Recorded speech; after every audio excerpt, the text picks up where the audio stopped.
একবার তাকিয়ে দেখো যে তোমার ভক্ত যে কিনা ওই কুমিরটিকে সাহায্য করলো, আর ওই কুমিরটা কিনা কি করলো, তার চরণে এমন করে কামড় দিয়েছে যে একটু পরেই তার প্রাণটা চলে যাবে।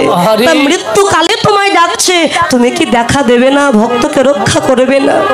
লক্ষ্মী, অবশ্যই আমার ভক্তকে আমি রক্ষা করতে যাব। দেবী লক্ষ্মী বললেন, স্বামী তোমার লীলা দর্শন করতে আমিও তোমার সাথে যাব। দেবী লক্ষ্মীকে নিয়ে নর্মদা নদীর কাছে এসেছেন নারায়ণ। এসে দেখেন এখনো পর্যন্ত কুমিরটা চরণে কামড়ে ধরে রেখেছে। তখন নারায়ণ আর বিলম্ব না করে সুদর্শন চক্র দিয়ে ওই কুমিরটার মাথা কেটে দিয়েছে। মাথা কেটে দেওয়ার কিছুক্ষণ পরে দেবী লক্ষ্মী দেখতে পেলেন ওই কুমিরের আত্মা ধীরে ধীরে স্বর্গের দিকে চলে যাচ্ছে। দেবী লক্ষ্মী বললেন, স্বামী এ তোমার কেমন বিচার?